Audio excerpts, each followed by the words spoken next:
my opinion regarding the DepEd removing administrative tasks to our teachers is actually helpful in a way where they can focus solely on delivering the lessons for a better education and efficient learning to other students. But more understanding about what administrative tasks they are removing, it did not entirely took it off the shoulders sa mga teachers natin, gaya ng pag-e-enroll, attendance sheet, and all that admin works. Technically kasi yung mga yun yung ginagawa ng teachers natin all throughout the school year. So kahit na natanggal yung iba, yung mga natira naman na admin work, ginagawa pa rin ng karamihan ng teachers natin para sa school. Thank you. I think that this order is great, but it is certainly not enough. It certainly betters the situation, but of course it's still not enough kasi I think na there should be more tasks, administrative tasks to be reduced from the workload of the teachers kasi yung mga na-remove, it's kind of light and it's after the order is on effect, the workload of the teachers is still heavy. So it still fails to give reality to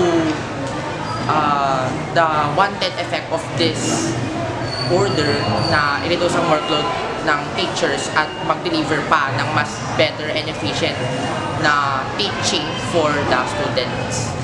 And so I think na yes, there should be more to be removed from the workload of teachers. So my opinion about the DepEd order number 002 is I agree with it kasi as a daughter of a teacher myself, kasla mauawata may aliliga ni mamang ko nga agriliga dagi administrative task nga kasa dagi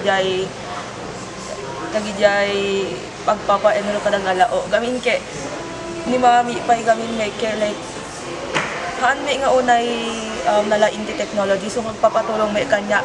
Tapos kasla mas focus dan to may lang idyayan, mas focus on those tasks rather than focusing on more improved na teaching styles tapos may patulungan na dagijay students da.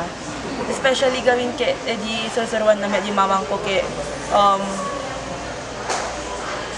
haanda unay nariga na nga masurwan nga kasyay, especially public school. From my own personal perspective, I think that this order from DepEd is an incredible initiative, but not to a great extent, because as what Mr. Espejo has mentioned, this order will only reduce this special works or administrative tasks of teachers. Not completely erase them, completely remove them.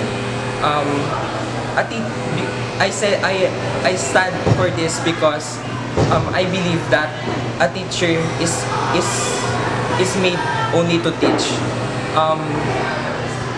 This non-teaching works shouldn't be burdening our teachers.